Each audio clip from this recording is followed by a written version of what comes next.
Hello friends, నిన్నటి వీడియోలో cancer virus మన బాడీలోకి వచ్చిన తర్వాత ఎన్ని రోజులకు సిమ్టమ్స్ బయటకు వస్తాయి తెలుసుకుందాం. ఈరోజు ఏంటంటే అసలు క్యాన్సర్ వైరస్ అనేది మన బాడీలోకి ఎందుకు వస్తుంది, ఎలా వస్తుంది తెలుసుకుందాం. ఇప్పుడు కొన్ని రకాల వైరస్లు మన బాడీలోకి వచ్చినప్పుడు క్యాన్సర్ వచ్చే ప్రమాదాన్ని తెచ్చిపెడతాయి. అంటే వైరస్ ఉన్నంత మాత్రాన అందరికీ క్యాన్సర్ వస్తుందని కాదు, ఉన్నదని కాదు, కానీ ప్రమాదాన్ని అయితే తెచ్చిపెడతాయి. అవి ఏంటంటే హెచ్పివి, హ్యూమన్ పాపిలోమా వైరస్. ఇది ఎక్కువగా లేడీస్కి యూట్రస్కి సంబంధించి అంటే సర్వికల్ క్యాన్సర్స్, అలాగే గొంతు క్యాన్సర్ వంటి వాటికి కూడా ఈ హెచ్పివి ప్రమాదాన్ని తెచ్చిపెడుతుంది. అలాగే hepatitis B and hepatitis C వైరస్లు, ఇది బ్లడ్ ద్వారా లేదా సురక్షితంగా కాని ఉన్న ఇంజెక్షన్స్ ద్వారా, అలాగే లివర్ క్యాన్సర్ ప్రమాదాన్ని ఇది తెచ్చిపెడుతుంది.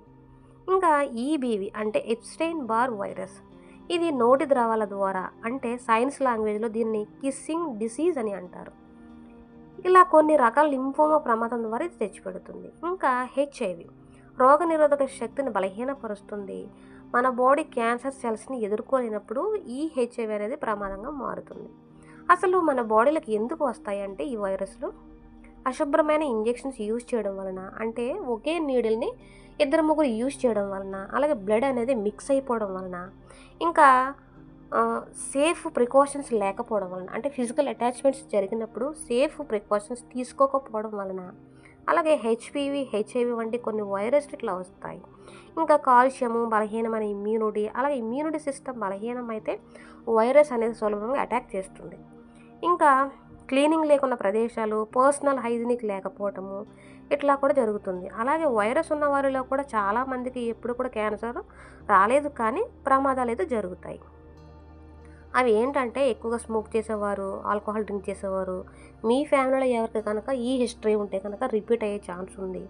అలాగే ఈ సిమ్టమ్స్ ఎక్కువ కాలంగా కనుక మీకు కంటిన్యూ అవుతున్నట్లయితే కనుక వైరస్ క్యాన్సర్గా మారే ఛాన్స్ ఉంది. అలాగే ఇమ్యూనిటీ లోగా ఉన్నప్పుడు కూడా ఈ వైరస్ ఏమవుతుందంటే క్యాన్సర్గా మారే ఛాన్స్ ఉంది.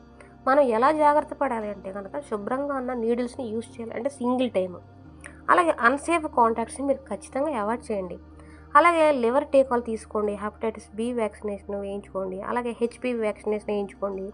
స్మోకింగ్, ఆల్కహాల్ ఇవన్నీ కూడా కంప్లీట్గా స్టాప్ చేయండి. ఇమ్యూనిటీ స్ట్రాంగ్గా ఉంటే ఖచ్చితంగా ఎటువంటి వైరస్ వచ్చినా సరే మనకి స్ట్రాంగ్గా ఉండగలం. ఎందుకంటే మెయిన్ ఫుడ్ అండ్ స్లీపే మన ఇమ్యూనిటీని బలపరుస్తుంది.